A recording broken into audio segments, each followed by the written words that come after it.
नमस्कार साथियों, एक बार पुनः आप सभी का स्वागत है। आज की किस क्लास में हम लोग मेटाबॉलिक पाथवेज के बारे में चर्चा करने वाले हैं। यह टॉपिक हमारे यूनिट 1 का सेकेंड लास्ट पॉइंट है। इस सेकेंड लास्ट पॉइंट में मेटाबॉलिक पाथवेज दिए हुए हैं। Metabolic pathways of carbohydrate, proteins, vitamins, minerals आदि आदि, इवन लिपिड्स, है ना। इन सब के मेटाबॉलिक पाथवेज, इन सब के एब्जॉर्प्शन, है ना, इनको हमको क्या है, और डाइजेशन, इनको हमको पढ़ना है। अभी हम मेटाबॉलिक पाथवेज की आज की इस क्लास में एक इंट्रोडक्टरी क्लास को बना रहे हैं। आज की इस क्लास में हम किसी मेटाबॉलिक पाथवे को स्पेसिफिक तौर पे ना पढ़ करके आज की इस क्लास में हम यह पढ़ने वाले हैं कि हम आगे आने वाली 7-8 क्लासेस में क्या पढ़ने वाले हैं। ठीक है, जैसे उदाहरण के लिए कि कार्बोहाइड्रेट मेटाबॉलिक पाथवेज में कौन कौन से पाथवेज आते हैं और ये मेटाबॉलिज्म क्यों आवश्यक है, कैसे कैसे होता है, और वो जो पाथवेज कार्बोहाइड्रेट के अंतर्गत आते हैं उनमें से कुछ स्पेसिफिक हम आने वाली क्लासेस पढ़ेंगे, लेकिन उनका ब्रीफ इंट्रोडक्शन आज हम देख लेंगे। जैसे उदाहरण के लिए ग्लाइकोलाइसिस क्या होती है वो आज हम देखेंगे, लेकिन ग्लाइकोलाइसिस के बारे में एक डिटेल्ड जो अध्ययन है वो हम आने वाली क्लासेस में करेंगे। ऐसे ही टीसीए के बारे में, ऐसे ही अदर साइकिल्स के बारे में, है ना।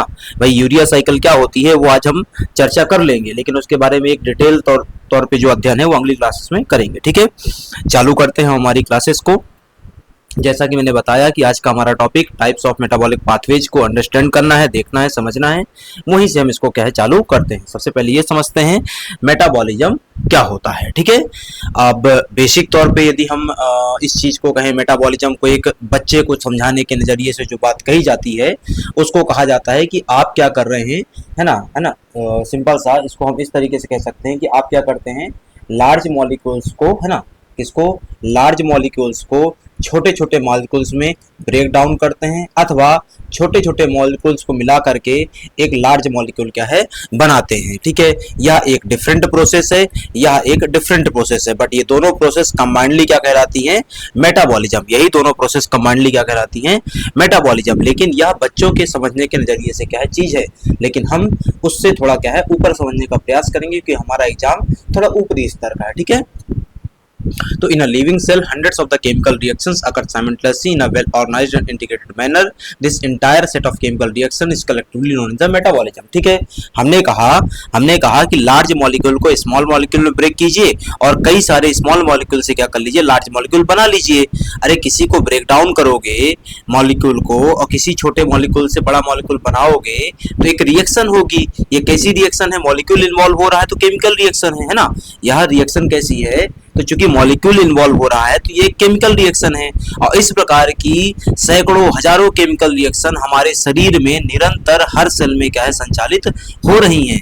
ये जो रिएक्शंस हमारे शरीर में, केमिकल रिएक्शंस लगातार एक वेल ऑर्गेनाइज्ड मैनर में, इंटीग्रेटेड मैनर में संचालित हो रही हैं, इन्हीं को हम क्या कहते हैं, चयापचय कहते हैं, मेटाबॉलिज्म कहते हैं। ठीक है, अब मेटाबॉलिक पाथवे और मेटाबॉलिक मैप अब आता है। हमने तो क्या कहा भाई, मेटाबॉलिज्म कहा। मेटाबॉलिज्म हमने क्या बताया कि भाई हजारों प्रकार की रिएक्शंस क्या हैं हमारे शरीर में लगातार संचालित हो रही हैं, जिसमें मॉलिक्यूल्स बन रहे हैं अथवा बिगड़ रहे हैं। बनने बिगड़ने का मतलब बड़े मॉलिक्यूल बन रहे हैं अथवा छोटे मॉलिक्यूल्स, बड़ा मॉलिक्यूल ब्रेक डाउन हो जा रहा है छोटे मॉलिक्यूल में। ठीक है, ये एक सिंगल प्रोसेस की बात करी मैंने, है ना, कि भाई ये लार्ज से क्या बन गया, स्मॉल बन गया, है ना। मैंने क्या कहा, लार्ज से क्या बन जाना, स्मॉल बन जाना, ये एक केमिकल रिएक्शन है कि, और बड़े छोटे छोटे मॉलिक्यूल्स को मिलकर के बड़ा मॉलिक्यूल बन जाना, ये एक केमिकल रिएक्शन है।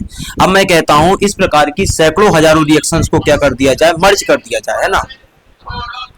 इस प्रकार की सैकड़ों हजारों रिएक्शंस को यदि क्या कर दिया जाए, मर्ज कर दिया जाए, तो एक क्या बन जाएगा, मैप बन जाएगा। क्या बनेगा, मैप बन जाएगा। एक सिंगल स्टेप को मैंने क्या बोल दिया कि एक सिंगल केमिकल रिएक्शन है, एक सिंगल केमिकल क्या एक स्टेप में क्या हो रहा है, मेटाबॉलिज्म हो रहा है। लेकिन मैं इस प्रकार की हजारों रिएक्शंस को क्या कर दूं, सैकड़ों रिएक्शंस को क्या कर दूं, एटलीस्ट 10-15 रिएक्शंस को क्या कर दूं, मैं मिला दूं, तो क्या बनेगा, एक मैप बन जाएगा, एक पाथवे बन जाएगा।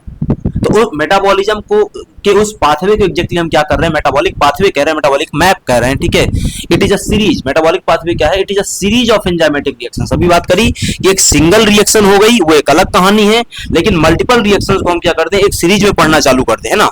मल्टीपल रिएक्शंस को यदि हम एक सीरीज में पढ़ना चालू करते हैं, एक सीरीज में देखना चालू करते हैं, तो इस प्रकार की चीज को हम क्या बोलते हैं, मेटाबॉलिक पाथवे बोलते हैं। और इस प्रकार की सभी reaction, series of the reactions किसी न किसी एंजाइम के प्रेजेंस में क्या होती हैं, संपन्न होती हैं। और उस एंजाइम के प्रेजेंस में होने वाली उस रिएक्शन की वजह से कोई ना कोई एक स्पेसिफिक प्रोडक्ट बनता है। स्पेसिफिक शब्द हम यहाँ क्यों कहते हैं, क्योंकि यदि एक्स एंजाइम रिएक्ट करेगा, उदाहरण के लिए यदि एक्स एंजाइम के प्रेजेंस में रिएक्शन होगी तो हमेशा ए प्रोडक्ट ही बनेगा, लेकिन यदि एंजाइम की वजह वाई हो जाए तो बी बनेगा। कभी भी वाई एंजाइम के प्रेजेंस में रिएक्शन होने पर ए प्रोडक्ट बन ही नहीं सकता, अथवा वाइस वर्सा। हमेशा क्या होगा, एक्स के प्रेजेंस में ए बनेगा, वाई के प्रेजेंस में बी बनेगा, तो स्पेसिफिक प्रोडक्ट निकलेगा और स्पेसिफिक पाथवे में क्या है, रिएक्शन हमारी संचालित होगी, ठीक है। The term metabolite refers to a substrate, intermediate और a product involved in metabolic reactions, ठीक है। अब मेटाबोलाइट क्या होते हैं, तो मेटाबोलाइट उस पदार्थ को या इंटरमीडिएट को या मध्यवर्ती उत्पाद को कहा जाता है जो मेटाबॉलिक पाथवेज में बीच में बनते हैं। अभी हम समझेंगे आने वाली क्लासेस में कि किस प्रकार से हमको शो होते हैं, ठीक है। मतलब उदाहरण के लिए सिंपल सा कि मुझे एक उदाहरण के तौर पे मैं कहूं कि एक मेटाबॉलिक पाथवे है जिसमें 10 स्टेप्स हैं, जैसे उदाहरण के लिए डीसीए साइकिल है। अब एक मेटाबॉलिक पाथवे जिसमें 10 स्टेप्स हैं, मुझे फाइनल स्टेप में जाकर के क्या मिलेगा, अपना अंतिम प्रोडक्ट मिलेगा। जैसे ग्लाइकोलाइसिस में फाइनल स्टेज में जाकर के मुझे पायरुवेट मिलेगा, लेकिन बीच में भी तो बहुत सारे प्रोडक्ट बन रहे हैं, इंटरमीडिएट प्रोडक्ट बन रहे हैं। वो जो इंटरमीडिएट प्रोडक्ट बन रहे हैं जो मुझे आवश्यक नहीं है लेकिन बनेंगे, वो क्या कहलाते हैं, मेटाबोलाइट, है ना। वो क्या कहलाते हैं, मेटाबोलाइट कहलाते हैं, ठीक है। मेटाबॉलिज्म क्यों होता है, सामान्य तौर पर समझने के लिए ये प्रोसेस चल ही क्यों रही है। देखो, आप क्या करते हो, लार्ज मॉलिक्यूल्स कंज्यूम करते हो। जैसे आप सब्जी खाते हो, गेहूं खाते हो, चावल खाते हो, फॉर एग्जांपल चावल खाते हो, तो चावल खाते हो तो तुमको ग्लूकोज नहीं डायरेक्ट नहीं जा रहा है, क्या जा रहा है, कार्बोहाइड्रेट जा रहा है। क्या जा रहा है, कार्बोहाइड्रेट जा रहा है। अब वो कार्बोहाइड्रेट जो तुम्हारे अंदर चला गया है उसका ब्रेक डाउन होगा, केमिकल रिएक्शन होगी, दैट मीन्स कि मेटाबॉलिज्म होगा। और वो मेटाबॉलिज्म क्यों आवश्यक है, ताकि तुमको उससे क्या मिल सके, एटीपी मिल सके। क्या मिल सके, एटीपी। एटीपी क्या है, एनर्जी है। एटीपी क्या है, एनर्जी है। बोले एनर्जी किस चीज के लिए चाहिए भाई, शरीर को चलाने के लिए हमको ऊर्जा चाहिए। इतनी सारी केमिकल रिएक्शंस हो रही हैं, इतनी सारी चीजें संपन्न हो रही हैं, उन सब के लिए एनर्जी चाहिए। वो एनर्जी कहां से आएगी, कार्बोहाइड्रेट अथवा फैट के मेटाबॉलिज्म से आएगी। उस एनर्जी को हम किसके रूप में जानते हैं, एटीपी के रूप में जानते हैं। अब मैंने कहा भाई कि आप फैट या कार्बोहाइड्रेट का मेटाबॉलिज्म करवाएंगे, तुमको तुम्हारे काम की चीज मिल जाएगी, तो जो कुछ बचेगा वो बाहर निकल जाएगा, और जो कुछ बचेगा उसको हम क्या बोलते हैं, बाहर निकलने वाली चीज को केमिकल वेस्ट है। वो क्या है, हमारे लिए केमिकल वेस्ट है। ये केमिकल वेस्ट जो यहाँ पे कार्बोहाइड्रेट H2 और CO2 लिखा हुआ है, ये जस्ट फॉर रिप्रेजेंटेशन है, क्योंकि अलग अलग केमिकल वेस्ट निकलते हैं। यह इस पर निर्भर करता है कि आपका उसमें प्रोडक्ट किस चीज का मेटाबॉलिज्म हो रहा है, उस पर निर्भर करता है केमिकल वेस्ट क्या निकल करके आएगा, ठीक है। अब आता है categories of the metabolism. Metabolism सामान्यतः दो प्रकार का होता है, एक कैटाबॉलिज्म, दूसरा एनाबॉलिज्म। लेकिन कई बार रिएक्शंस में एक तीसरा पैटर्न भी देखने को मिलता है, जहां पर कैटाबॉलिज्म और एनाबॉलिज्म दोनों एक साथ संचालित होती हैं। सबसे पहले आता है कैटाबॉलिज्म। कैटाबॉलिज्म का सामान्य सा मतलब होता है डिग्रेडेशन। डिग्रेडेशन और ब्रेक डाउन कह लीजिए, क्या कह लीजिए आप उसको, ब्रेक डाउन कह लीजिए। ब्रेक डाउन ज्यादा बेहतर शब्द है ना। तो degradative process that break down the complex molecules into simpler molecule. अभी तो बात करी थी देर से कि आप क्या कर रहे हैं, एक लार्ज मॉलिक्यूल को, कॉम्प्लेक्स मॉलिक्यूल को छोटे छोटे मॉलिक्यूल्स में क्या कर रहे हैं, तोड़ रहे हैं, ब्रेक डाउन कर रहे हैं, ठीक है। Associated with the release of the energy, और अंत में क्या आपको मिलता है, एक एनर्जी या एटीपी के फॉर्म में रिलीज हो जाती है बाहर। दूसरा आता है anabolism. It is a biosynthetic process. हमने क्या कहा, ये वाली जो स्टेप थी, लार्ज मॉलिक्यूल या कॉम्प्लेक्स मॉलिक्यूल का छोटे मॉलिक्यूल में, सिंपल मॉलिक्यूल में ब्रेक डाउन होना, कैटाबॉलिज्म था। यहां कुछ बन नहीं रहा था, यहां सब बिगड़ रहा था, डिस्ट्रक्ट हो रहा था, डिग्रेडेशन हो रहा था, ब्रेक डाउन हो रहा था। लेकिन सिंपल मॉलिक्यूल से अथवा स्मॉल मॉलिक्यूल से, कई सारे सिंपल या स्मॉल मॉलिक्यूल्स का आपस में मिल करके एक बड़ा मॉलिक्यूल बनाना सिंथेसिस कहलाएगा। कुछ बन रहा है ना, यहाँ पे क्या हो रहा है, कुछ बन रहा है। लेकिन ये बन कहाँ रहा है, सेल के अंदर बन रहा है। क्योंकि ये सेल के अंदर बन रहा है, इसलिए हम इसको क्या बोल देते हैं, बायोसिंथेसिस। है तो ये सिंथेसिस ही, लेकिन चूंकि सेल के अंदर बनता है इसलिए हम इसको क्या बोल देते हैं, बायोसिंथेसिस। तो anabolism is a biosynthetic process that form a complex molecule from a single precursors. It requires energy input. वापस से कि भाई मैंने कहा कि बड़े मॉलिक्यूल को तोड़ूंगा, छोटे छोटे मॉलिक्यूल बन जाएंगे और एनर्जी क्या हो जाएगी, रिलीज हो जाएगी। कार्बोहाइड्रेट को मैंने तोड़ दिया, ग्लूकोज की मोइटीज बाहर निकल करके आ गई और मुझे क्या मिल गई, एनर्जी मिल गई। ग्लूकोज को मैंने क्या करवा दिया, ग्लाइकोलाइसिस करवा दिया, मुझे अंतिम प्रोडक्ट में पायरुवेट मिला, लेकिन मुझे क्या मिल गई, एटीपी मिल गई, एनर्जी मिल गई। तो यहां पे क्या हो रही है, एनर्जी रिलीज हो रही है। जो अल्टीमेट रिजल्ट निकल करके आएगा उसमें क्या हुआ कि हमको एनर्जी का फायदा हुआ, एनर्जी रिलीज हुई। लेकिन बायो इसमें एनाबॉलिज्म वाली प्रोसेस में क्या होगा, एनर्जी इनपुट देना पड़ेगा। अरे भाई आप क्या करें, कुछ सिंथेसिस करें, कुछ बना रहे हो ना, घर में खाना बनाओगे तब भी एनर्जी लगेगी ना। घर में खाना बनाने को हम कुकिंग बोलते हैं, कुकिंग ना बोलकर यदि मैं सिंथेसिस कह दूं उसको, तब भी तो एनर्जी लगती है तुमको। तो यदि मेरी सेल क्या करती, कुछ खाना बनाएगी, कुछ चीज बनाएगी, कुछ सिंथेसिस करेगी, जिसको बायोसिंथेसिस कह रहा हूं मैं, तो उसको भी एनर्जी लगेगी। तो कैटाबॉलिज्म एक ऐसी प्रोसेस है जिसमें एनर्जी रिलीज होती सामान्यतः। एनाबॉलिज्म एक ऐसी प्रोसेस जिसमें एनर्जी सामान्यतः के हमको लगानी पड़ती है। तीसरी प्रोसेस आती है एम्फीबॉलिज्म, कि एक ऐसी स्टेप, एक ऐसी प्रोसेस जिसमें हो सकता है शुरुआती चरण में क्या हो, पहले कैटाबॉलिज्म हो और एंड स्टेज में क्या हो जाए, एनाबॉलिज्म, और वाइस वर्सा कि पहले क्या हो जाए एनाबॉलिज्म फिर क्या हो जाए कैटाबॉलिज्म। तो एक ऐसी रिएक्शन जिसमें कैटाबॉलिक प्रोसेस और एनाबॉलिक प्रोसेस दोनों देखने को मिलती हैं, उसको हम एम्फीबॉलिक प्रोसेस के तौर पे क्या है, कैटेगराइज करते हैं। बात समझ में आई? ठीक है, इसी चीज का यहाँ पे क्या किया गया है, रिप्रेजेंटेशन किया गया है ना। जैसे उदाहरण के लिए आपका क्या है, एनर्जी पुअर प्रोडक्ट्स है ना, क्या है, एनर्जी पुअर प्रोडक्ट्स हैं, तो आप क्या करिए, एनाबॉलिज्म करिए, एनर्जी रिच प्रोडक्ट मॉलिक्यूल बन जाएगा। लेकिन ये बना कैसे, आपको क्या देने पड़ेगा, एटीपी देना पड़ेगा। क्या देना पड़ेगा, एटीपी देना पड़ेगा। लेकिन वाइस वर्सा में कि एनर्जी रिच क्या है, कॉम्प्लेक्स और मॉलिक्यूल है, आप कैटाबॉलिज्म होगा उसका और आपको एटीपी मिल जाएगी। यहां पे आपको एटीपी क्या करना, देना पड़ रहा है, जबकि यहां पे आपको अल्टीमेटली एटीपी क्या हो रही है, मिल जा रही है। वही चीज क्या है जो पीछे हमने शब्दों में पढ़ी, वही चीज यहाँ पे क्या है, इमेज के फॉर्म में रिप्रेजेंटेशनल मैनर में लिखी हुई है। ठीक है, अब आता है मेटाबॉलिक पाथवेज, कि मेटाबॉलिक पाथवेज क्या होते हैं। मेरे ख्याल से पीछे समझा दिया मैंने कि मेटाबॉलिक पाथवेज क्या है, कि मेटाबॉलिक पाथवे और मेटाबॉलिक मैप क्या है, एक enzyme catalysed reaction of the series है ना, एक सीरीज ऑफ द रिएक्शंस है जो एंजाइम के प्रेजेंस में क्या होती है, संपन्न होती है। कि बहुत सारी ऐसी रिएक्शंस को हम क्या कर देते हैं, एक सीरीज में रख देते हैं जो एंजाइम के प्रेजेंस में होती हैं, उस चीज को हम मेटाबॉलिक पाथवे कहते हैं सामान्यतः। कई बार उसी चीज को किताबों में बहुत रेयरली कहा जाता है, क्या, मेटाबॉलिक मैप। जिसको आप पाथवे कहते हैं उसको मैप भी कहा जा सकता है, बट किताबों में मेटाबॉलिक मैप शब्द का प्रयोग रेयरली किया जाता है। that lead to the production of the specific product. The pathways help transform molecules systematically, step by step. इस पाथवे में, इस मेटाबॉलिक पाथवे में क्या होता है, एक स्टेप के बाद दूसरा स्टेप, दूसरे स्टेप के बाद तीसरा स्टेप, पहली स्टेप के बाद जो प्रोडक्ट बनेगा उसको हम क्या बोलते हैं, इंटरमीडिएट प्रोडक्ट बोलते हैं, या उसी को क्या कहा जाता है, मेटाबोलाइट्स। ठीक है, मैंने कहा 10 स्टेप की प्रोसेस है, ये पहली स्टेप है, 10वीं स्टेप है। यहाँ पे ये क्या हो गया, हमारा इनपुट दे दिया हमने, यहां से हमको क्या मिल जाएगा, प्रोडक्ट मिल जाएगा, आउटपुट मिल जाएगा। समझो उदाहरण के लिए यहाँ तुमने क्या दे दिया, ग्लूकोज दे दिया, यहाँ पे क्या मिलेगा तुमको, पायरुवेट मिलेगा। ठीक है, अथवा अंत में और क्या मिल सकता है, लैक्टेट मिल सकता है। लैक्टेट कब मिलेगा, पायरुवेट कब मिलेगा, वो मैं बताऊंगा आपको आगे क्लास में। बट अभी के लिए कि तुमने क्या दे दिया, यहाँ पे ग्लूकोज दे दिया, तो अब वापस से उसको समझने का प्रयास करते हैं कि यहां पर second step, third step, ninth step तक जो कुछ हो रहा है, ये सब क्या, यहाँ पे जो प्रोडक्ट बन रहे हैं, इनको हम क्या बोलते हैं, मेटाबोलाइट्स बोलते हैं, इंटरमीडिएट प्रोडक्ट बोलते हैं, मध्यवर्ती उत्पाद। ये हमारे लिए आवश्यक नहीं है, रिएक्शन के लिए आवश्यक है। हमारे लिए तो आवश्यक क्या है भाई, किससे हमारा काम होगा, पायरुवेट से काम होगा, लैक्टेट से काम होगा। ठीक है, तो ये ध्यान में आपको रखना है।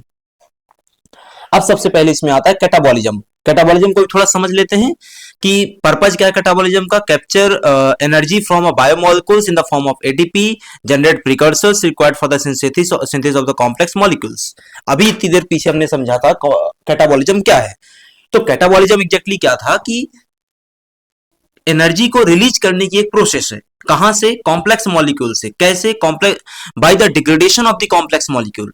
कॉम्प्लेक्स मॉलिक्यूल के विघटन से, जटिल अणुओं के विघटन से क्या करता है, ये एनर्जी को रिलीज करने की एक प्रोसेस है जो कि कुछ स्टेजेस में संपन्न होती है, जिसमें सबसे पहली स्टेज आती है break down into a building blocks. कैसे break down into a building blocks? कैसे? प्रोटीन है, प्रोटीन का बिल्डिंग ब्लॉक क्या होता है, अमाइनो एसिड। पहली स्टेज में क्या होगा, प्रोटीन अमाइनो एसिड में टूट जाएगा। दूसरा स्टेज क्या आता है, दूसरा उदाहरण क्या हो सकता है, कार्बोहाइड्रेट है। कार्बोहाइड्रेट का बिल्डिंग ब्लॉक क्या है, सामान्यतः क्या होता है, ग्लूकोज। तो अभी ब्रेक डाउन किस में होगा, ग्लूकोज में होगा। तो पहली स्टेज में क्या होता है, break down into a building blocks. For example polysaccharide का मोनोसैकेराइड में, ठीक है, लिपिड्स का फ्री फैटी एसिड और ग्लिसरॉल में, प्रोटीन का अमाइनो एसिड में। अभी हमने बात करी ना। अब मैंने आपको कहा कि भाई कार्बोहाइड्रेट, यहां पे जब भी हम कार्बोहाइड्रेट की बात करते हैं तो हम पॉलीसैकेराइड की बात कर रहे होते हैं, और पॉलीसैकेराइड किस में जाएगा, मोनो में जाएगा। ग्लूकोज एक क्या है, मोनोसैकेराइड से। ये पूरी कहानी आपको पीछे समझाई हुई है, पढ़ाई हुई है। लिपिड्स का जो बिल्डिंग ब्लॉक है या मोनोमर है वो कौन है, free fatty acid and glycerol. Polysaccharide का क्या है, मोनोसैकेराइड्स। प्रोटीन्स का अमाइनो एसिड्स। तो ये break down of the building blocks first stage में कंप्लीट होगा। सेकेंड स्टेज में क्या होगा, formation of a simple intermediates. Building blocks are degraded to intermediates like a pyruvate and acetyl coenzyme A. अब ये pyruvate बनेगा या एसिटाइल कोएंजाइम ए बनेगा ताकि आगे की प्रोसेस क्या हो सके, कंटिन्यू हो सके। फॉर एग्जांपल पायरुवेट बनेगा तो तुम कहां चल रहे हो, ग्लाइकोलाइसिस में चल रहे हो। एसिटाइल कोएंजाइम ए बनेगा तो तुम कहां चल रहे हो, टीसीए साइकिल में चल रहे हो, सिट्रिक एसिड साइकिल में। इसके अलावा साथ में क्या होता है, यहीं पर formation of the simple intermediates की प्रक्रिया के दौरान साथ में क्या होता है, एटीपी जनरेट होता है बहुत स्मॉल क्वांटिटी में। फाइनल स्टेज आती है final oxidation of the acetyl coenzyme A. तो acetyl coenzyme A is completely oxidised to carbon dioxide and produces NADH and FADH2। NADH और FADH2 इन सब के बारे में पढ़ाया हुआ है। कहां पढ़ाया हुआ है, पिछली क्लास में जब कोएंजाइम पढ़ाया था, है ना, क्या पढ़ाया था, कोएंजाइम पढ़ाया था, तब इसके बारे में बताया हुआ है। Leading to a large energy release through oxidative phosphorylation. Krebs cycle और सिट्रिक एसिड साइकिल और TCA cycle plays a central role, है ना, इन दिस स्टेज। तो ये एक 3 स्टेप की क्या है, प्रोसेस है। ये हमको बहुत ज्यादा याद रखने की आवश्यकता नहीं है, बस समझने के लिए हम यहाँ पे बात कर रहे हैं। पहली स्टेज में क्या होता है, कॉम्प्लेक्स मॉलिक्यूल का ब्रेकडाउन होता है in a monomer unit. Then second stage में formation of a simple intermediates just like pyruvate and acetyl coenzyme A with some release of the energy in the form of ATP. और तीसरी stage में final oxidation of acetyl coenzyme A होता है and acetyl coenzyme A is completely oxidised to CO2, है ना, किसमें हो जाता है, CO2 में हो जाता है। ठीक है, तो ये 3 स्टेज की प्रोसेस आपको कैटाबॉलिज्म के उसमें पर्सपेक्टिव में आपको ध्यान में रखनी है। ठीक है, चलिए अब जैसा कि पीछे हमने कहा कि इसको समझने के लिए या टीसीए वाली प्रोसेस को समझने के लिए 3 स्टेज आपको कैसे समझ में आए। जैसे हमने कहा पहली स्टेज में क्या होता है ना, यहाँ पे लिखा भी हुआ है। पहली स्टेज में क्या होता है, ब्रेकडाउन होता है। जैसे पॉलीसैकेराइड से क्या मिल गया, मोनोसैकेराइड। लिपिड से क्या मिल गया, फैटी एसिड। प्रोटीन से क्या मिल गया हमको, अमाइनो एसिड। ये पहली स्टेज ऑफ द कैटाबॉलिज्म हो गई। दूसरी स्टेज में हमने कहा कि इंटरमीडिएट बनता है। Intermediate are like acetyl coenzyme A, या फिर क्या हो गया, पायरुवेट हो गया। क्या हो गया, पायरुवेट हो गया। अब मान लो तुमने क्या बनाया, एसिटाइल कोएंजाइम ए बनाया, तो यहां से क्या हो जाएगी, तीसरी स्टेज चालू हो जाएगी। तीसरी स्टेज में क्या होता है, मेटाबॉलिक पाथवे कंप्लीटली स्टार्ट हो जाता है। तीसरी स्टेज में जैसे मान लो उदाहरण के लिए तुमने एसिटाइल कोएंजाइम ए तुम्हारा इंटरमीडिएट था, तो सिट्रिक एसिड साइकिल चालू हो गया। यदि पायरुवेट होता तो यहां पे क्या है, ग्लाइकोलाइसिस देखने को मिल जाता। तो ये एग्जैक्टली क्या है, हमारी तीसरी स्टेज है। ठीक है, ये 3 स्टेज कहां पे देखने को मिलती है, कैटाबॉलिज्म में देखने को मिलती है। दूसरा पॉइंट आता है एनाबॉलिज्म, है ना। दूसरा क्या आता है, anabolism. Features of the anabolism क्या है, synthesis of complex molecules using precursors like a pyruvate, acetyl coenzyme A, intermediates from the citric acid cycle. तो क्या होगा भाई, यहाँ पे synthesis of a complex molecule. हमने कहा ना पीछे कि छोटे छोटे मॉलिक्यूल मिलकर के एक बड़ा मॉलिक्यूल बनाते हैं। तो सिंथेसिस या बायोसिंथेसिस कह लीजिए आप इसको, क्योंकि ये कहां पे होता है, सेल में होता है। Biosynthesis of a complex molecules using precursors like pyruvate, acetyl coenzyme A and intermediates from the citric acid cycle requires energy। अब जब भी क्या करेंगे, छोटे छोटे मॉलिक्यूल्स को मिलाकर के बड़ा मॉलिक्यूल बनाइएगा तो आपको ऊर्जा लगेगी, आपको क्या लगेगी, एनर्जी देनी पड़ेगी। एनर्जी किसके रूप में दे सकते हैं आप? एटीपी के रूप में दे सकते हैं, जीटीपी के रूप में दे सकते हैं। सामान्यता किसके रूप में दी जाती है? एटीपी के रूप में। And reducing equivalents NADPH plus hydrogen ion. ठीक है, ये एग्जैक्टली ये प्रोसेस कैसे काम करती है मैं आपको अगली क्लास में ग्लाइकोलाइसिस की स्टेप में इसको समझाऊंगा। अभी बस इतना ध्यान में रखना है, कैटाबॉलिज्म 3 स्टेज की प्रोसेस है जिसमें ब्रेक डाउन होता है, इंटरमीडिएट की सिंथेसिस होती है और देन फाइनल स्टेज में मेटाबॉलिक पाथवे चालू हो जाता है with the help of the intermediate products. Anabolism में पहले स्टेज में क्या होगा भाई? तो पहले स्टेज में एग्जैक्टली या यूं कहें एनाबॉलिज्म है क्या? तो स्मॉल मॉलिक्यूल से या मोनोमर से या सिंपल मॉलिक्यूल से एक कॉम्प्लेक्स मॉलिक्यूल का बनना। ठीक है, इंडिपेंडेंस फ्रॉम कैटाबॉलिज्म इसका कैसे है? तो anabolic and catabolic pathways operate independently are irreversible. कि भाई ये दोनों पाथवेज एनाबॉलिज्म और कैटाबॉलिज्म दोनों इंडिपेंडेंटली काम करते हैं। और आप ऐसा बिल्कुल मत मान के चलिए कि यदि कैटाबॉलिज्म की प्रोसेस में लार्ज मॉलिक्यूल को ब्रेक डाउन करके स्मॉल मॉलिक्यूल बन गया है तो वो सेम स्टेप क्या हो जाएगी? इरिवर्सिबल हो जाएगी, कभी नहीं होगी वो। ठीक है, बात समझ में आ रही है? आपने क्या किया, एक्स लार्ज मॉलिक्यूल था उसको ब्रेक डाउन करके ए बनाया। अब ऐसा कभी भी नहीं होने वाला है कि ए की प्रोसेस, ये पूरी की पूरी प्रोसेस क्या हो जाए? रिवर्स हो जाए और ये स्मॉल मॉलिक्यूल मोनोमर से वापस से क्या बन जाए? आपका एक बड़ा मॉलिक्यूल बन जाए। They occur in specific cellular locations like mitochondria, microsomes. ठीक है, हर मेटाबॉलिक पाथवे, हर एनाबॉलिज्म, हर चीज क्या होती है? अलग अलग सेल के उसमें हिस्से में संपन्न होती है। कोई माइटोकॉन्ड्रिया में संपन्न होती है, कोई माइक्रोसोम में संपन्न होती है, कोई अदर किसी सेल ऑर्गेनेल में संपन्न होती है। ठीक है, जो भी मेटाबॉलिक पाथवे जहां संपन्न होता है उसके बारे में हम उस मेटाबॉलिक पाथवे के साथ पढ़ते चलेंगे। ठीक है, control by distinct regulatory signals. ये डिस्टिंक्ट रेगुलेटरी सिग्नल्स कौन होते हैं? मेटाबॉलिक पाथवेज को कंट्रोल करने वाले एंजाइम्स होते हैं। कौन होते हैं? एंजाइम्स क्या करते हैं? मेटाबॉलिक पाथवेज को मतलब कि कैटाबॉलिज्म को अथवा एनाबॉलिज्म को कंट्रोल करते हुए आगे बढ़ते हैं। ठीक है, other terms related to metabolism क्या है? तो इंटरमिडिएट मेटाबॉलिज्म मैंने बता दिया था आपको इसको। Energy metabolism, it deals specifically with the storage and liberation of the energy in the body, है ना। ऊर्जा चापचन का मतलब क्या होता है कि हमारे शरीर को ऊर्जा क्या है? प्राप्त होनी चाहिए, पहले वो स्टोर होगी देन उसका लिबरेशन होगा, इस तरीके से। ठीक है, तो वो भी आपको ध्यान में रखने की आवश्यकता है। ठीक है, अब आता है types of metabolic reactions. Metabolic reactions सामान्यतः 4 प्रकार से हो सकती हैं। एक ऑक्सीडेशन रिडक्शन या रेडॉक्स रिएक्शन हो सकती है, दूसरा आपका ग्रुप ट्रांसफर रिएक्शंस हो सकती हैं, तीसरा rearrangement and isomerisation. Isomerisation reaction और रीअरेंज रिएक्शन लगभग समान प्रकार की होती हैं। आइसोमेराइजेशन रिएक्शन का समान तौर पे आप इसको इस तरीके से समझ लीजिए कि ग्लाइकोलाइसिस के पाथवे में, है ना, ग्लाइकोलाइसिस के पाथवे में ये आइसोमेरेज एंजाइम के प्रेजेंस में, किसके? आइसोमेरेज एंजाइम के प्रेजेंस में आइसोमेराइजेशन रिएक्शन होती है, जिसमें एल्डिहाइड ग्रुप किस में कन्वर्ट हो जाता है?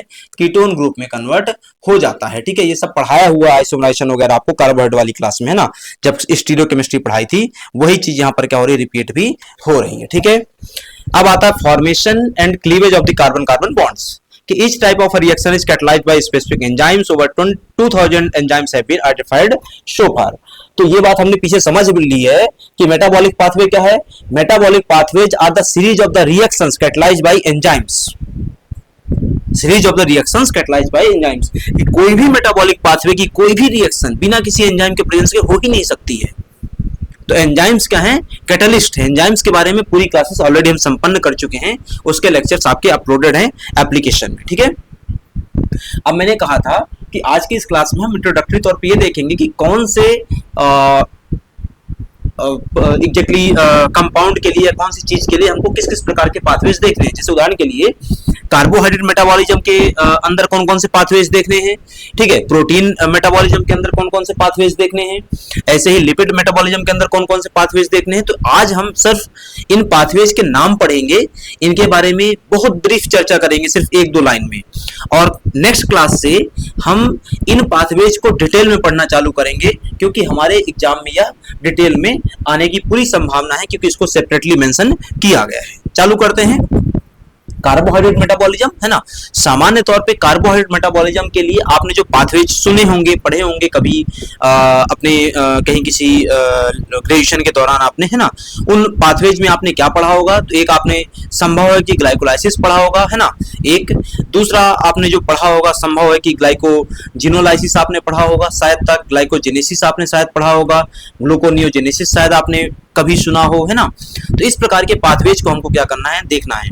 यह जो डायग्राम आपको स्क्रीन में शो हो रहा है, ये बहुत एक क्रिस्प वो कर रहा है, फाइनल प्रोडक्ट बता रहा है कि यदि ग्लूकोज का यदि ग्लाइकोलाइसिस पाथवे संचालित होगा तो उसका अंतिम प्रोडक्ट क्या निकल करके आएगा, है ना।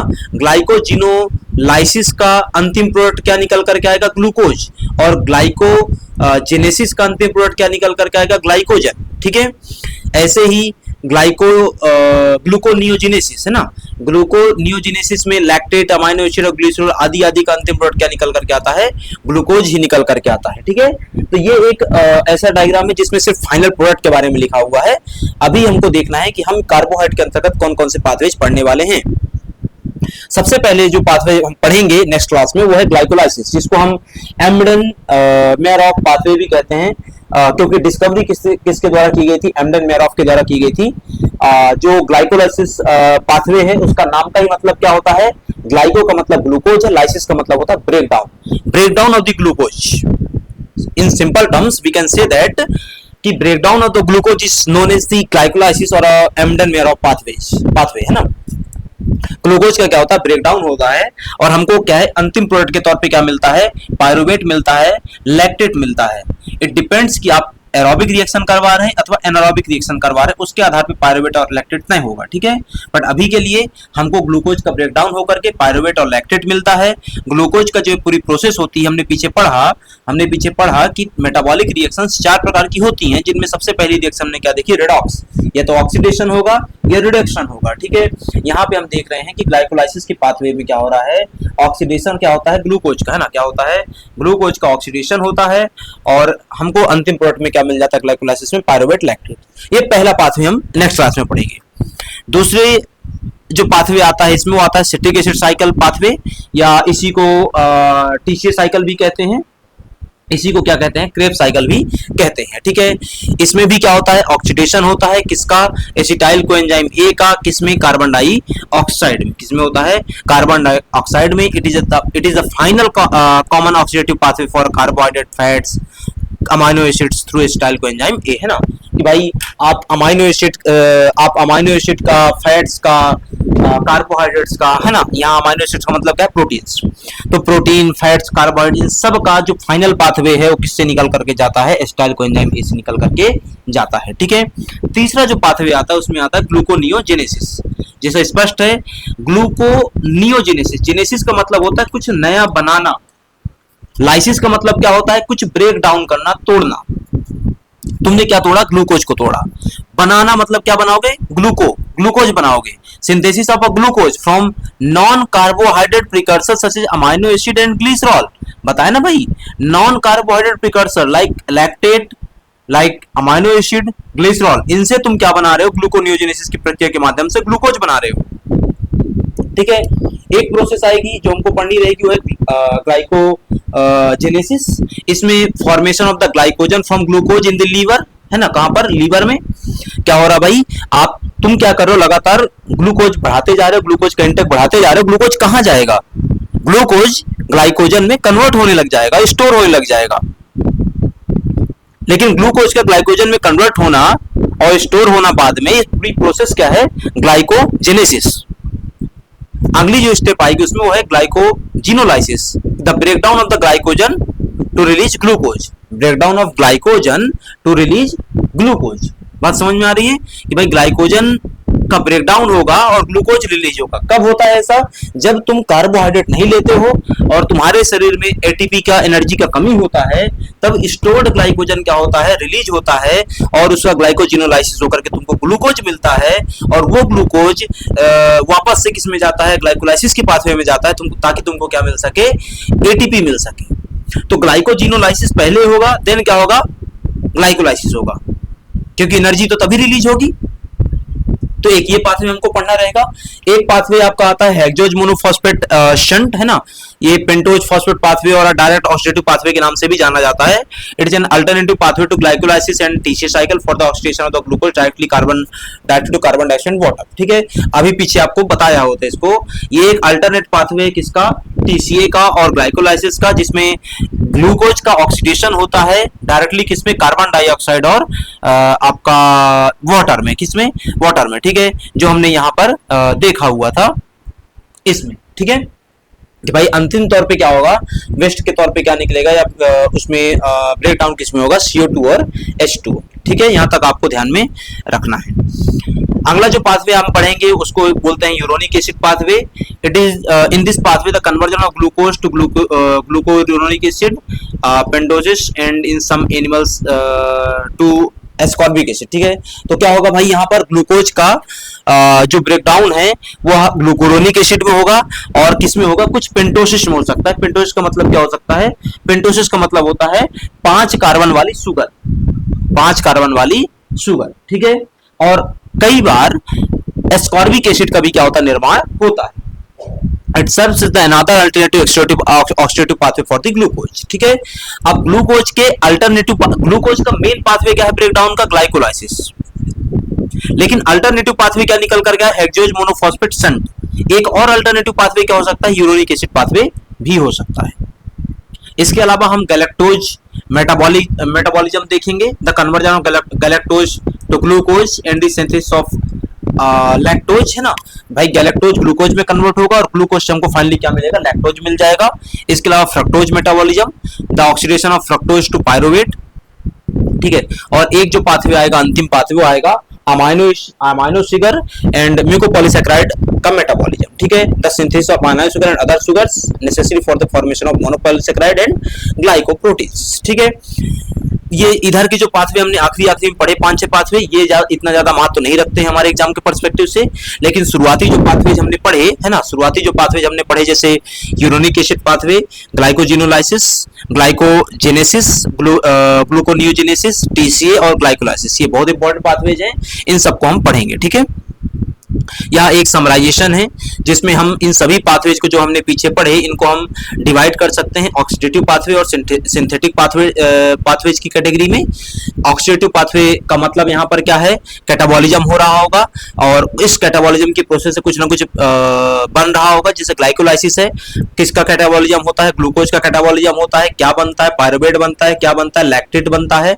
ऐसे ही एक्सोज मोनोफॉस्फेट शंट और यूरोनिक एसिड पाथवे, ये दोनों क्या थे, अल्टरनेट पाथवेज थे, किसके लिए, ग्लाइकोलाइसिस के लिए अथवा किसके लिए, टीसीए के लिए। ठीक है, बात यहाँ तक ध्यान रखना है। सिंथेटिक पाथवेज, एनाबॉलिज्म हो रहा है, यहाँ पे क्या हो रहा है, एनाबॉलिज्म हो रहा है। एनाबॉलिज्म में यहाँ पर गैलेक्टोज हो गया, फ्रक्टोज हो गया, ग्लाइकोजेनेसिस हो गया, तो क्या बनेगा भाई, ग्लाइकोजन बनेगा। लाइपोजेनेसिस हो गया, है ना, यहाँ पे क्या बनेगा, फैट बनेगा, अथवा नॉन एसेंशियल अमाइनो एसिड्स भी बन सकते हैं। ठीक है, ये पाथवेज ध्यान में रखने हैं। तो यहाँ पर क्या हो रहा है, इस साइड में कैटाबॉलिज्म की रिएक्शंस दी हुई हैं, इस साइड में क्या दिया हुआ है, एनाबॉलिज्म की रिएक्शंस दी हुई हैं, बट ये कंप्लीटली क्या है, मेटाबॉलिज्म है। ये कंप्लीटली क्या है, मेटाबॉलिज्म है, ये आपको ध्यान में रखना है। ठीक है, जब कार्बोहाइड्रेट के रिएक्शंस पाथवेज खत्म हो जाएंगे तब हम उसके बाद प्रोटीन मेटाबॉलिज्म पढ़ेंगे। प्रोटीन मेटाबॉलिज्म जब आप पढ़ते हैं या प्रोटीन मेटाबॉलिज्म जब आप कहते हैं तो इसका कंप्लीटली मतलब होता है कि आप किसकी बात कर रहे हैं, अमाइनो एसिड के मेटाबॉलिज्म की बात कर रहे हैं। ठीक है, वहां पे भी हम बात कर रहे हैं, जैसे कार्बोहाइड्रेट मेटाबॉलिज्म बोले ना, तो भाई कार्बोहाइड्रेट मेटाबॉलिज्म तो आप देख ही नहीं रहे थे, क्या देख रहे हैं, ग्लूकोज का मेटाबॉलिज्म देख रहे थे आप। कार्बोहाइड्रेट तो क्या है, पॉलीसैकेराइड यूनिट हो गई, आप किसका देख रहे थे, मोनोसैकेराइड यूनिट का, किसका, ग्लूकोज का।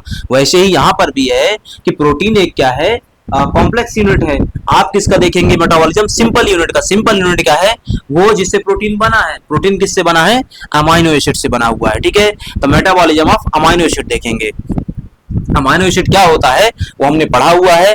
Amino acids undergo certain common reactions, ये कॉमन रिएक्शंस मैंने पढ़ाई हुई है अमाइनो एसिड वाली क्लास में, ट्रांसअमाइनेशन और डीएमिनेशन।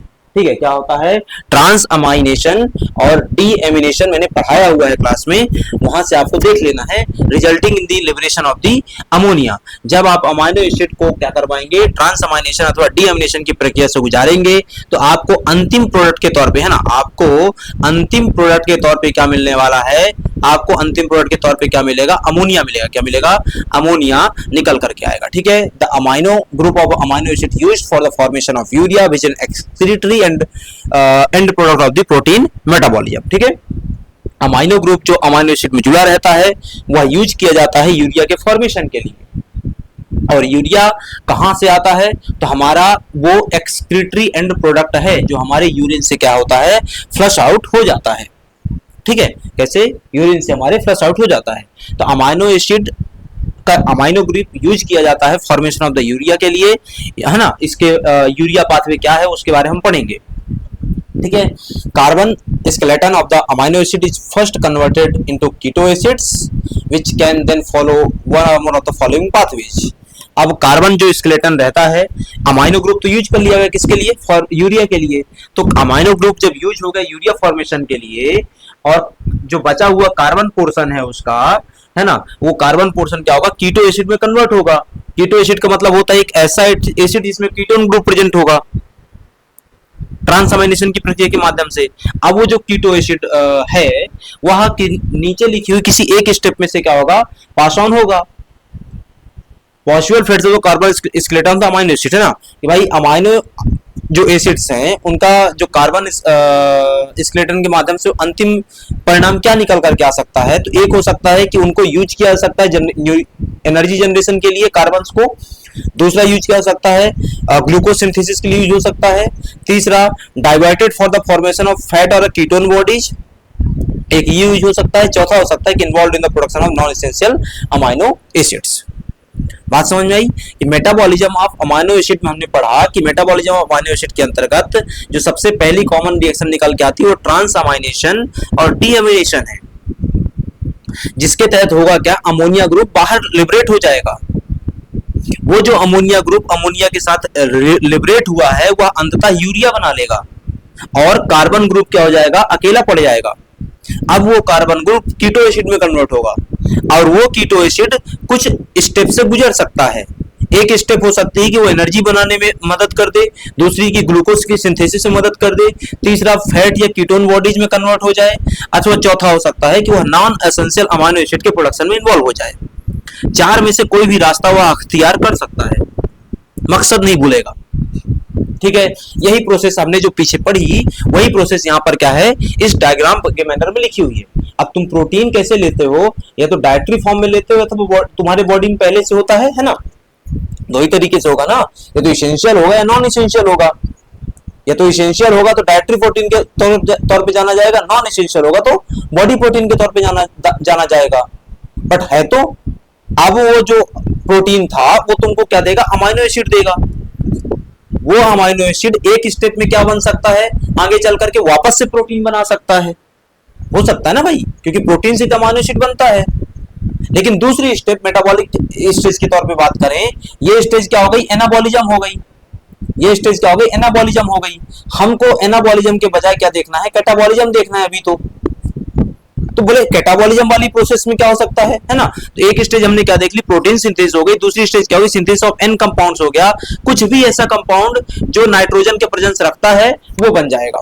क्यों, क्योंकि अमाइनो एसिड में नाइट्रोजन है। ऐसा कोई भी कंपाउंड जैसे मान लो क्रिएटिनिन है, उसको बनना है, अमाइनो एसिड के पास है नाइट्रोजन, उसको भी नाइट्रोजन चाहिए था, तो कुछ भी बन सकता है। तो प्रोटीन सिंथेसिस हो सकती है अथवा कोई भी ऐसा कंपाउंड बन सकता है जो जिसमें नाइट्रोजन का प्रेजेंस है। तो ये दोनों स्टेप क्या हो गई, ये दोनों स्टेप, ये वाली भी और ये वाली भी बायोसिंथेसिस की हो गई, मतलब एनाबॉलिज्म की हो गई। लेकिन अगले चरण में क्या हो सकता है भाई, ट्रांस अमाइनेशन हो सकता है, और ट्रांस अमाइनेशन और बाद में आगे चल करके क्या हो सकता है, डीअमीनेशन हो सकता है। अंतिम प्रोडक्ट के तौर पे तुम्हारा यूरिया बाहर निकल सकता है, कीटो एसिड्स बन सकते हैं।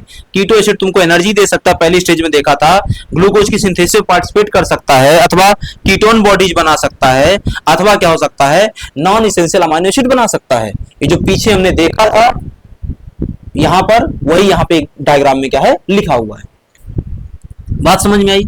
ठीक, इसके अलावा यहाँ पे हम क्या देखेंगे, है ना, इन पाथवेज के अलावा जो हमने यहाँ पे मेंशन किए, इसके अलावा हमको जो एक प्रमुख पाथवे यहाँ पे देखना रहेगा वो क्या रहेगा, यूरिया सिंथेसिस का या यूरिक एसिड पाथवे हमको यहाँ पे क्या है देखना रहेगा। ठीक, तीसरा जो कंपाउंड आएगा हमारा आएगा लिपिड मेटाबॉलिज्म। हमको क्या देखना रहेगा, लिपिड का मेटाबॉलिज्म देखना रहेगा। ठीक है, lipid metabolism is the process by which a body breaks down, stores and synthesize lipids playing a key role in energy production, membrane formation and other cellular functions। हमारी सेल मेम्ब्रेन्स कई प्रकार की lipid से बनी हुई हैं, अथवा जब आपके शरीर में कार्बोहाइड्रेट्स का कमी हो जाता है, जैसे उदाहरण के लिए उपवास करते हो, कोई निर्जला उपवास जो लोग करते हैं, है ना, करती हैं महिलाएं, वो नहीं कुछ खाती हैं, नहीं कुछ पीती हैं, कई दिन तक भोजन नहीं जाता है, कार्बोहाइड्रेट नहीं जा रहा है, उचित मात्रा में नहीं जा रहा जितना चाहिए है, तो फिर क्या होगा, एनर्जी तो चाहिए, शरीर को तो चलना है, शरीर चलेगा, तो शरीर क्या करना चालू कर देता है, एनर्जी जुगाड़ना चालू करता है। उसको एनर्जी जुगाड़ने के लिए सबसे पहला जो विकल्प देखता है वो क्या देखता है, लिपिड, फैट। वो क्या होगा, ब्रेकडाउन होगा, लाइपोलाइसिस होगी, क्या होगी, लाइपोलाइसिस होगी, और वो तुमको क्या करना चालू कर देगा, एनर्जी प्रोवाइड करना चालू कर देगा। जैसे उदाहरण के लिए तुमने उपवास करना चालू किया, तुमने कार्बोहाइड्रेट लेना बंद कर दिया, तो क्या हुआ, लाइपोलाइसिस हुआ। लाइपोलाइसिस में क्या हुआ, breakdown of a triglycerides into glycerol. क्या होगा, ट्राइग्लिसराइड्स किस में टूट जाएंगे, ग्लिसरॉल में टूट जाएंगे, एंड फ्री फैटी एसिड में। अब क्या हुआ, एनर्जी यहां से नहीं आने वाली है, ग्लिसरॉल कोई एनर्जी नहीं देने वाला, लेकिन होगा क्या, ग्लूकोनियोजिनेसिस होगी। ग्लिसरॉल ग्लूकोनियोजिनेसिस की प्रक्रिया के माध्यम से किस में कन्वर्ट हो जाएगा, ग्लूकोज में। लेकिन ग्लूकोज तो एनर्जी दे सकता है, कैसे, ग्लाइकोलाइसिस की प्रक्रिया के माध्यम से। इस तरीके से पूरी प्रोसेस चलती है। तो एक जो पाथवे हमको यहां पे देखना है वो है लाइपोलाइसिस। दूसरा पाथवे आएगा हमारा beta oxidation of the fatty acids, the process where fatty acids are break down in the mitochondria to produce acetyl coenzyme A which enters the citric acid cycle for energy production। ये जो connecting pathways हैं, जिसे second number पे जो beta oxidation of fatty acid लिखा हुआ है, एक ऐसी प्रक्रिया जहां फैटी एसिड्स का क्या होता है, ब्रेकडाउन होता है माइटोकॉन्ड्रिया में, और क्या बनता है, एसिटाइल कोएंजाइम ए बनता है, और एसिटाइल कोएंजाइम ए किस में प्रवेश कर जाता है, टीसीए साइकिल में प्रवेश कर जाता है, और टीसीए साइकिल की प्रक्रिया आगे बढ़ जाती है। उसमें अंतिम में क्या बनता है, ऑक्जेलो एसीटेट बनता है। क्या बनता है, ऑक्जेलो एसीटेट बनता है। और टीसीए साइकिल में एसिटाइल कोएंजाइम ए का क्या हो जाता है, कंडेंसेशन हो जाता है। क्या हो जाता है, कंडेंसेशन हो जाता है, संघनन। नेक्स्ट क्लास में टीसीए जब पढ़ेंगे तब इसके बारे में देखेंगे डिटेल में, बट अभी के लिए बात समझ में आई कि beta oxidation of fatty acid होगा, इस पाथवे को हमको देखना रहेगा। इसके अलावा तीसरा पाथवे जो आता है वो आता है कीटोजेनेसिस। When carbohydrate availability is low, जब आपके शरीर में कार्बोहाइड्रेट या ग्लूकोज कम हो जाएगा, the liver converts acetyl coenzyme into ketone bodies which can be used by tissues like the brain for energy. तो एसिटाइल कोएंजाइम क्या हो जाएगा, कन्वर्ट हो जाएगा किसमें, कीटोन बॉडीज में, और कीटोन बॉडीज को यूज किया जाएगा ब्रेन सेल्स के द्वारा काय के लिए, एनर्जी के लिए। तो lipolysis, beta oxidation of the fatty acids, कीटोजेनेसिस, in pathways को हमको देखना रहेगा। इसके अलावा ट्राइग्लिसराइड सिंथेसिस हमको देखनी रहेगी, जिसको लाइपोजेनेसिस के नाम से जानते हैं, कि the creation of the triglycerides. Genesis का मतलब क्या है, कुछ बनना, सिंथेसिस किसका, लाइपो या लिपिड का। यहां पे लिपिड किसके रूप में है, ट्राइग्लिसराइड्स के रूप में है।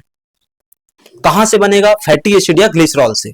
कहां से बनेगा, फैटी एसिड या ग्लिसरॉल से। वापस से देखो, लाइपोलाइसिस और लाइपोजेनेसिस। लाइपोलाइसिस में क्या हुआ था, ट्राइग्लिसराइड्स का ब्रेकडाउन हुआ था किसमें, ग्लिसरॉल और फैटी एसिड में। अब मैं कहता हूं इसका उल्टा प्रोसेस क्या है, ग्लिसरॉल और फैटी एसिड क्या हो जाएं, क्या बना दें, ट्राइग्लिसराइड बना दें। तो पहले जिसको तुम लाइसिस बोल रहे थे, अब क्या हो गया, जेनेसिस हो गया। पहले लाइपोलाइसिस था जिसमें ट्राइग्लिसराइड ब्रेकडाउन हो रहा था, अब लाइपोजेनेसिस है जिसमें ट्राइग्लिसराइड बन रहा है। ब्रेकडाउन किस में हो रहा था, ग्लिसरॉल फिर फैटी एसिड में, बन क्या रहा है, ट्राइग्लिसराइड लाइपोजेनेसिस के अंतर्गत। किससे बन रहा है, वही फ्री फैटी एसिड और ग्लिसरॉल से। अभी क्या हो रही है, एनर्जी स्टोर हो रही है, पहले क्या हो रही थी, एनर्जी रिलीज हो रही थी। तो लाइपोजेनेसिस में एनर्जी रिलीज होती है, और सॉरी, लाइपोजेनेसिस में एनर्जी आपकी स्टोर होती है, और लाइपोलाइसिस में एनर्जी आपकी रिलीज होती है। ठीक है, मेटाबॉलिज्म ऑफ फॉस्फोलिपिड हमको देखना रहेगा। इसके अलावा metabolism of glycolipids, metabolism of cholesterol हमको देखना रहेगा, ये इंपॉर्टेंट है हमारे लिए। ठीक है। Cholesterol is synthesised in the liver and is essential for producing bile acids and hormones and cell membranes. इसके अलावा लाइपोप्रोटीन का मेटाबॉलिज्म हमको देखना रहेगा। Lipoproteins like low density lipoprotein, very low density lipoprotein, high density lipoproteins, इन सब का हमको क्या है मेटाबॉलिज्म देखना रहेगा। इसके अलावा कोलेस्ट्रॉल सिंथेसिस है ना, हमने पहले क्या देखा, कोलेस्ट्रॉल का मेटाबॉलिज्म देखा, फिर कोलेस्ट्रॉल का सिंथेसिस देखेंगे, बाइल एसिड का सिंथेसिस भी देखेंगे और फैट स्टोरेज एंड मोबिलाइजेशन देखेंगे। अब वापस से कुछ पाथवेज बहुत इंपॉर्टेंट है, कुछ पाथवेज बस क्या है शॉर्ट में देखने रहेंगे। कुछ पाथवेज जो बहुत इंपॉर्टेंट है वो है lipolysis, lipogenesis, कीटोजेनेसिस, beta oxidation of fatty acids है ना, और कोलेस्ट्रॉल सिंथेसिस एंड मेटाबॉलिज्म, ये हमारे लिए इंपॉर्टेंट पाथवेज है।